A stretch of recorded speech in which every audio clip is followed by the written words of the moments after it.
नमस्कार। आज एक नए टॉपिक के साथ मिलेंगे। 2011 का जनगणना। अभी 2011 का जनगणना आपको लग रहा होगा कि आसान है, हम आपको अपने तरीके से याद करवाएंगे। यह 15वीं जनगणना है और यह जनगणना बहुत ही इंपॉर्टेंट है। हर एक एग्जाम में क्वेश्चन पूछे जाते हैं, चाहे जो भी एग्जाम हो।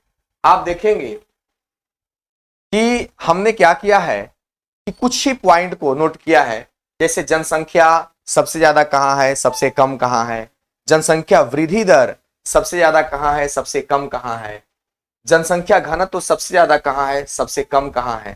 तो देखिएगा, जनसंख्या वृद्धि दर, जनसंख्या घनत्व, जनसंख्या, तीन अलग अलग चीज है, तीनों में जनसंख्या लगा हुआ है। ध्यान से देखिए, जनसंख्या लगा हुआ है, जनसंख्या घनत्व है, जनसंख्या, यहां भी जनसंख्या, यहां भी और यहां भी जनसंख्या। तो आपको ध्यान यह देना है कि जनसंख्या वृद्धि दर, जनसंख्या घनत्व तो ज्यादा कहां कम कहां, इतना कंफ्यूजन होता है। अगला देखिए, स्त्री पुरुष अनुपात कहां है, लिंग अनुपात, साक्षरता दर ज्यादा कहां है, कम कहां है, शिशु लिंगानुपात ज्यादा कहां कम कहां, क्षेत्रफल ज्यादा किसका कम किसका। और इसके बाद कुछ इंपॉर्टेंट बात जो एग्जाम में जनगणना से संबंधित है। तो चलिए सबसे पहले हम कुछ बात से आपको अवगत करा देते हैं और याद करवा देते हैं। फट से छोटी सी वीडियो होगी, ध्यान दीजिएगा।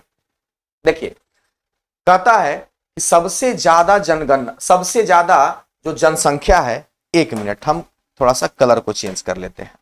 आइए, कलर हो गया हमारा चेंज। सबसे ज्यादा अगर जनसंख्या की बात करें तो सबसे ज्यादा जनसंख्या जो है उत्तर प्रदेश में है और सबसे कम सिक्किम में है। याद कैसे रखेंगे? देखिए, सबसे ज्यादा जनसंख्या उत्तर प्रदेश में है तो याद रखने का तरीका क्या है? यह है कि जितने भी लोग आ रहे हैं सब एक ही जगह उतर रहे हैं, सब एक ही जगह उतर रहे हैं। कहीं से भी कोई आ रहा है, महाराष्ट्र से आ रहा है, बिहार से, झारखंड से, उत्तर प्रदेश में ही जाकर के उतर रहा है। तो अगर एक ही जगह जाकर के कोई भी गाड़ी से उतरेगा, कहीं से भी कोई आ रहा है, बस उतर जा रहा है, जहां उतरेगा स्वाभाविक सी बात है कि वहां पे जनसंख्या क्या होगा? ज्यादा होगा। कहीं से भी आने वाले लोग अगर कहीं उतर रहे हैं एक ही जगह पर, तो जनसंख्या क्या होगा? जनसंख्या सबसे ज्यादा होगा। जनसंख्या सबसे ज्यादा क्यों होगा? क्योंकि सारे लोग एक ही जगह पे आके उतर रहे हैं। बात समझे? आसान लगा? यानी कि सबसे ज्यादा जनसंख्या ज्यादा कहां होगा? उत्तर प्रदेश में। क्यों? कहीं से भी कोई आदमी आ रहा है, एक ही जगह पे उतर रहा है, तो जनसंख्या, जाहिर सी बात है, जितना भी लोग आएंगे एक ही जगह उतरेंगे तो भीड़ लगता चला जाएगा। भीड़ होते होते होते क्या हो जाएगा? जनसंख्या बढ़ जाएगा। सबसे कम कहां है? तो सबसे कम, देखिए खुद लिखा हुआ है, सिक्कम, कम खुद लिखा हुआ है, यानी कि सबसे ज्यादा जनसंख्या वहां होगा जहां पे लोग उतरेंगे। बहुत सारे लोग, अब कहीं से भी आ रहा है कोई, देखे होंगे आप स्टेशन पे 100 तरफ से आता है आदमी, एक ही जगह उतरता है तो प्लेटफॉर्म पे पूरा भीड़ लग जाता है, जनसंख्या बढ़ जाता है। और सबसे कम जनसंख्या कहां है? तो सबसे कम जनसंख्या याद रखने का तरीका हुआ, नाम में ही छुपा हुआ है, कम, सिक्कम, यानी कि कम जनसंख्या वाला। अब देखिए, जनसंख्या वृद्धि दर। अब बताइए, वृद्धि का, जनसंख्या वृद्धि कहां होगा? जहां पे किसी भी व्यक्ति के रहने के लिए, खाने के लिए, पीने के लिए, आराम करने के लिए जगह होगा। अब देखिए, मेघालय में मेघ है, मेघ मतलब होता है बादल। अब जाहिर सी बात है, जहां पे बादल होगा, बारिश होगा, वहां पे खेती भी होगा, अनाज उगेगा, और जब अनाज उगेगा तो वहां पे लोग रहेंगे, और रहेंगे तो जनसंख्या में क्या करेंगे? वृद्धि करेंगे। तो मेघालय में मेघ है, जहां पे बादल होगा, बारिश होगा, खेती होगा, अनाज उत्पन्न होगा, वहां पे जनसंख्या में क्या होगा? वृद्धि होगा।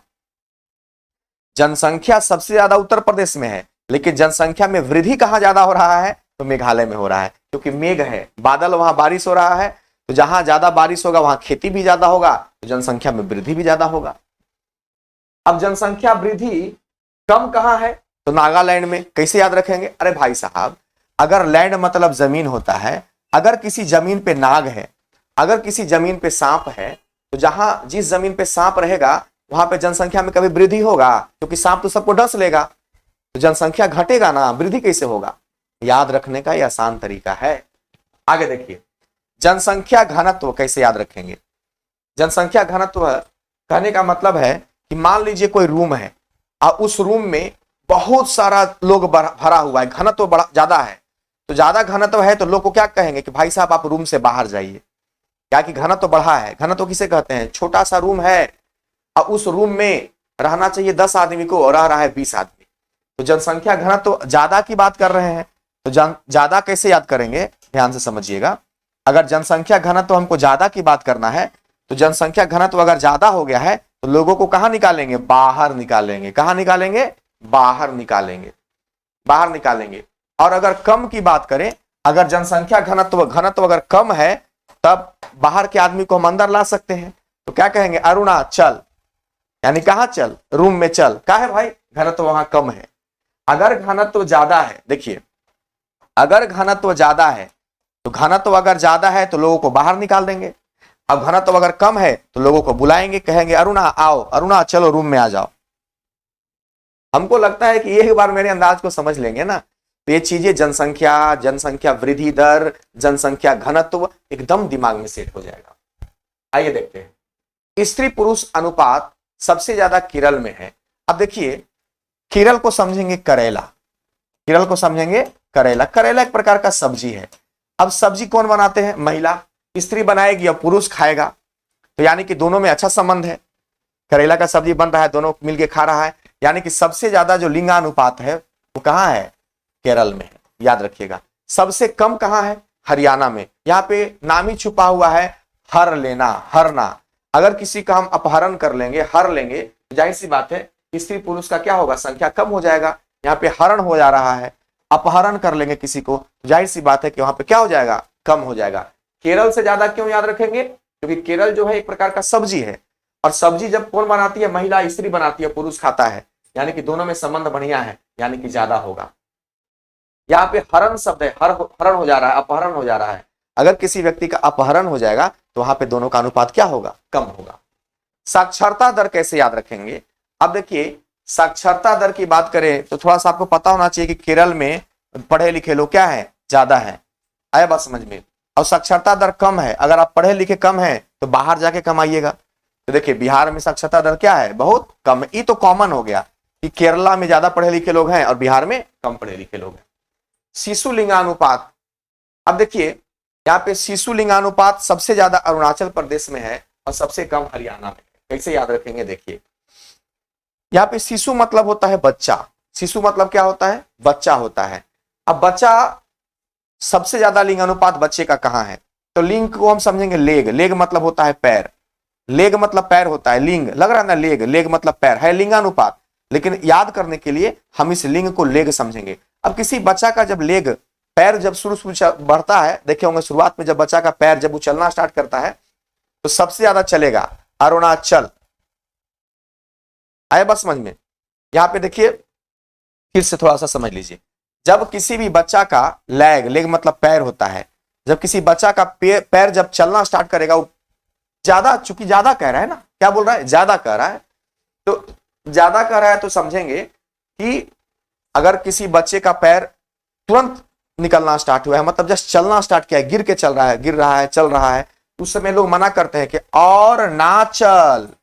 कह रहा है कि और ना चल, क्योंकि ज्यादा चलेगा तो बार बार गिरेगा। और सबसे कम कहां है?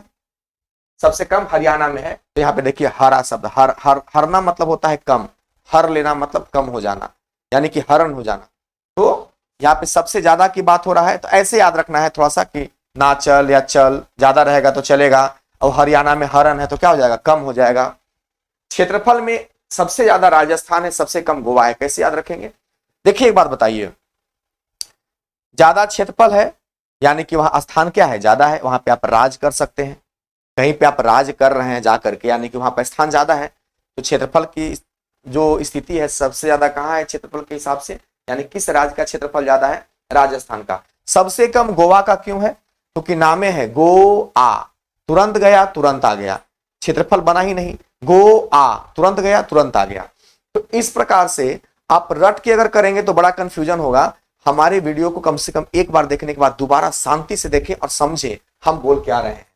अब कुछ कंसेप्ट समझाने के बाद कुछ हम और डीपली कंसेप्ट थोड़ा सा आपको बता देते हैं। ये डाटा हो गया। अब देखिए जनगणना से संबंधित महत्वपूर्ण जानकारी क्या है? कहता है कि भारत में, कहा भाई साहब?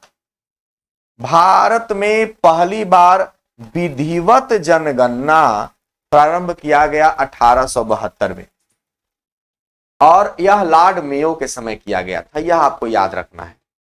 भारत में नियमित जनगणना, यहां देखिए एक नियमित शब्द लगा हुआ है और इसमें विधिवत शब्द लगा हुआ था।